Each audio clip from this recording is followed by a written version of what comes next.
आप सभी की इच्छाओं को नमन। फतेहपुर उत्तर प्रदेश से एक प्रश्न आया है कि मैं कई बार लालच में आ जाता हूँ और मुझे काफ़ी नुकसान हो जाता है। लालच, छोटा सा लालच भी मुझे कई बार परेशान कर देता है और मैं लालच को त्याग नहीं पाता। देखिए श्रीमान जी, लालच हम बचपन से सुनते आ रहे हैं, पढ़ते आ रहे हैं, बहुत बुरी बला है। लालच ने बड़े बड़े राजघरानों को ख़त्म कर दिया, बड़े बड़े राजाओं को परेशान कर दिया। लालच को छोड़ करके आप अपने ऊपर भरोसा रखें, अपनी ताकत पर भरोसा रखें और जो मिलता है उसमें खुश रहने की कोशिश करें। लालच के ऊपर मैं आपको एक छोटा सा वाकया बताता हूँ।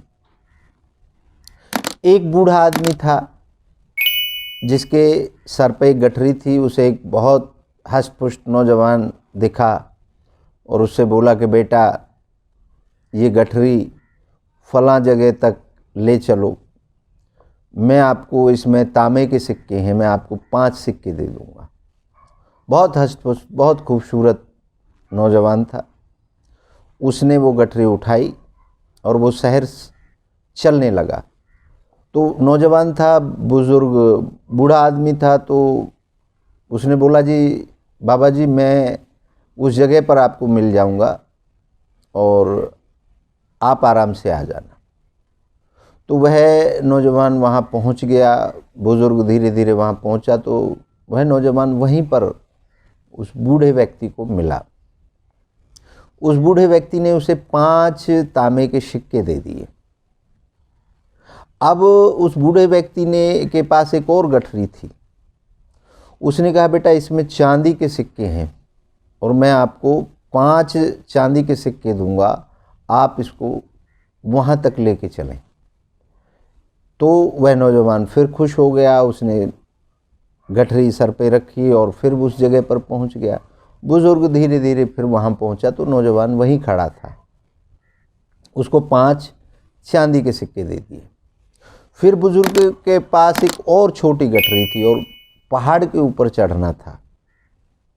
पहाड़ के ऊपर जब उसे चढ़ना था तो बुज़ुर्ग ने उसको बोला कि बेटा, अब ये गठरी आप और लेके चलें, इसमें सोने के सिक्के हैं और मैं 5 सिक्के आपको वहाँ तक पहुँचाने के दे दूँगा। तो नौजवान फिर राज़ी हो गया कि ठीक है बाबा जी, मैं इसको पहुँचा दूँ।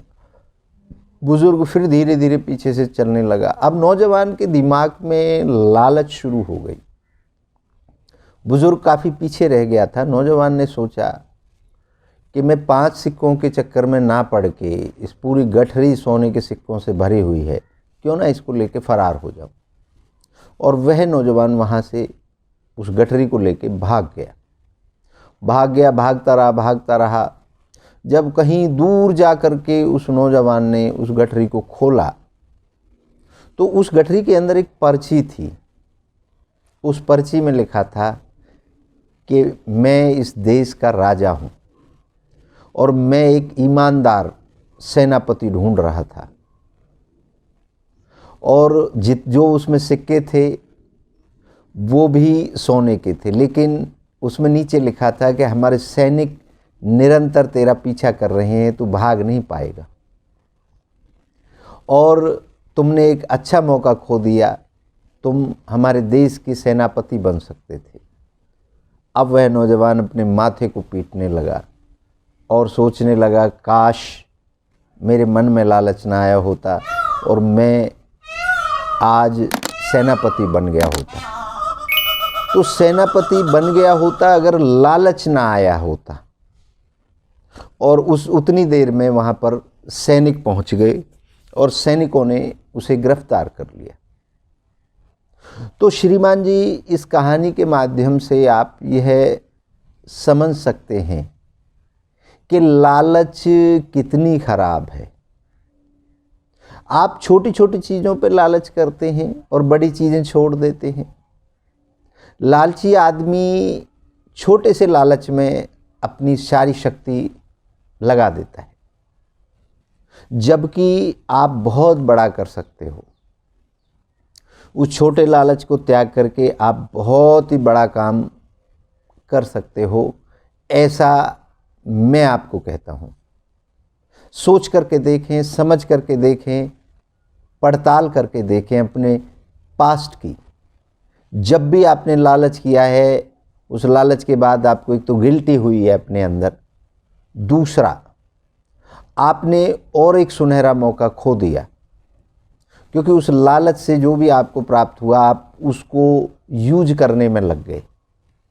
जबकि वो प्राप्त नहीं होता तो आप कोई बड़ा गोल अचीव करने में लगे रहते। तो मैं समझता हूँ कि आप अपने आप को कई बार रिमाइंड करें, पुराना जो आपका इतिहास है उसको दोहराएं, किताब पर लिखें और देखें कहाँ कहाँ पर आपने लालच किया है, और धीरे धीरे करके आगे उस लालच को ख़त्म करते जाएं, ताकि आपका जीवन खुशहाल और आनंद में हो सके। मैं समझता हूँ इस तरीके की बातों से आप इस पे विचार कर सकते हैं, समझ सकते हैं। मानना ना मानना ये आपका काम है। मैं बार बार कहता हूँ, मैं कोई गुरु नहीं हूँ। मैं कुछ विचार आपके सामने रखता हूँ। उन विचारों में अगर आपको कहीं फ़ायदा होता है तो मेरा सौभाग्य है, और अगर नहीं होता है तो कम से कम इतनी मेरी गारंटी है कि आपको नुकसान नहीं होगा। इन सभी बातों को आपने बड़े ध्यान से सुनते हैं, आप समझते हैं, और मेरे पास काफ़ी फ़ोन आते रहते हैं, लोगों को फ़ायदा हुआ है। तो फ़ायदे के लिए ही हम ये काम कर रहे हैं। आप सभी अपनी इच्छाओं के लिए निरंतर कार्य करें, क्योंकि इच्छा ही है जो व्यक्ति को जिंदा रखती है। इच्छा रहित व्यक्ति कभी भी जीवन में आगे नहीं बढ़ सकता। मृत्यु के बाद ही व्यक्ति की इच्छा खत्म होती है, अदरवाइज सपनों में भी इच्छाओं के लिए भागता है, और बगैर सपनों के जगे हुए भी व्यक्ति अपनी इच्छाओं के लिए निरंतर कार्य करता है। मैं समझता हूँ आपके प्रश्न का उत्तर इस कहानी के माध्यम से आप समझ पाएँ, ऐसा मैं सोचता हूँ। अब आज के लिए बस इतना ही। आप सभी की इच्छा को एक बार पुनः नमन करता हूँ। जय हो।